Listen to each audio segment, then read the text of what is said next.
Tuh ya. Satu, teman setan. Al-mutakhawilu bis shalah, yang menganggap enteng sholat. Yang kedua, temannya setan. Ini setan sendiri yang bocorkan rahasianya. Siapa yang menjadi teman setan yang kedua? Yaitu qillatul haya, tomakuras sirih, kurang rasa malu. Oh, ini banyak. Sholat baik, tapi kurang rasa malu. Hidup 1000 tahun kalau tak sembahyang, apa gunanya? Walaupun hidup 1000 tahun kalau tak sembahyang, apa gunanya?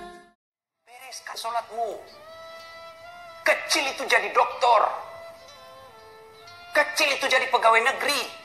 Allah cuma minta perbaiki sholatmu. Baik sholat, tidak ada alasan menolak. Tidak ada alasan Allah untuk menolak doa kita. Yang penting baiki sholat. Setiap azan kita tinggalkan pekerjaan, masa Allah sengsarakan hidup? Tak, Tuhan apa itu yang kasih susah orang yang baik sholatnya? Cuma masalahnya kita anggap enteng di sholat. Sholat tapi main-main. Allahu Akbar. Malik yaumiddin. Allahu Akbar. 30.000. Beli pulsa 10.000. Mana ini 20? Allahu Akbar. Bisa adil ke apa? Sallallahu liman hamidah. Tidak. Mana itu dia? Assalamualaikum. Oh, di bawah bantal. Jadi kalau ada susah hidup tak bos, jangan cari kambing hitam. Ayo koreksi sholat kita. Koreksi sholat. Adik-adik sekalian, kalau baik sholat, insya Allah, Allah perbaiki hidup kita. Allah sempurnakan hidup kita. Nah, ada yang bilang, kenapa Pak itu Ustaz ya?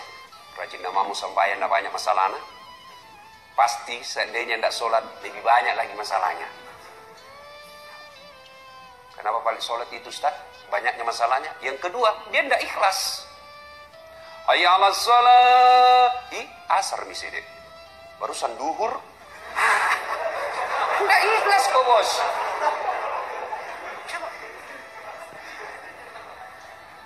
Sembahyang Ustaz, banyaknya susahnya. Yang ketiga, dia sholat tidak seperti yang Nabi ajarkan. Sholat itu tuh nak pakai futsal, itu tuh nak pakai main basket, itu tuh nak pakai masuk toilet, nak pakai lagi sholat. Apa pernah kita dengar riwayat Nabi seperti itu? Coba beda. Setiap kita mau sholat, kita bersihkan badan kita, cari pakaian yang rapi. Mau ketemu Allah ini bos. Nah kita saja mau ketemu sama cewek, tanah biasa kita pinjam parfumnya teman tak. Ya dulu parfummu apa pintu? Ada pintu parfum dipinjam, sudah kau pakai habis nih, tidak bisa kasih kembali. Satu, teman setan adalah mereka yang menganggap enteng sholat.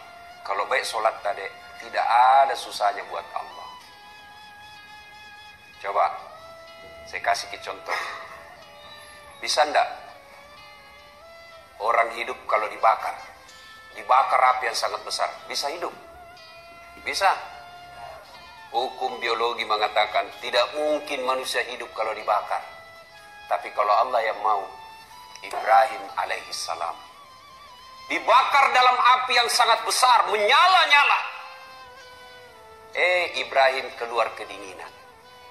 Kalau Allah mau. Bisa enggak manusia hidup dalam perut ikan? Adik-adik, kira-kira ada orang bisa hidup dalam perut ikan? Kalau saya, ikan masuk di perutku. Cuma.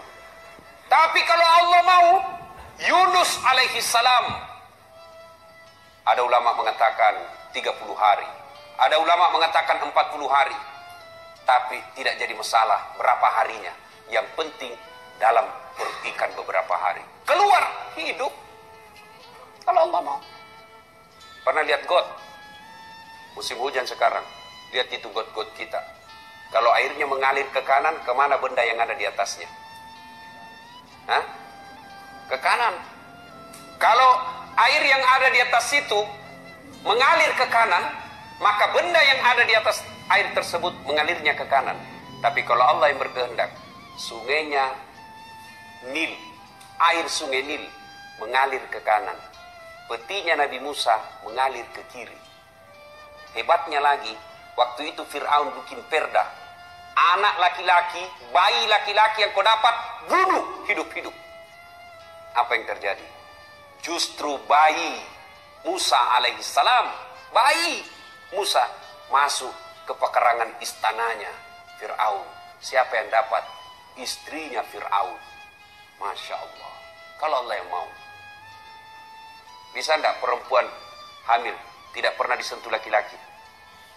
Bisa. Hukum biologi mengatakan tidak mungkin, Ustaz. Tapi kalau Allah yang mau. Siti Maryam, wanita suci, tidak pernah disentuh laki-laki, hamil melahirkan Isa alaihissalam. Cuma zaman sekarang banyak tomo saingan sama Siti Maryam. Hamil dari suaminya, beleng-beleng. Kalau Allah mau, bagaimana supaya Allah mau? Perbaiki sholat. Adek-adek, perbaiki sholat. Ya, tiba-tiba cuma minta cewek, cowok, ada masalahmu, ista'inu bis-sabri was-salah. Sabar kok, perbaiki sholatmu, saya yang selesaikan masalah. Itu janji Allah. Allah cuma minta, sabar kok, perbaiki sholatmu, saya yang selesaikan masalah. Jadi ketika ada masalah dalam kuliah ini, sabar saja, tingkatkan kesabaran, sempurnakan sholat, Allah yang selesaikan itu.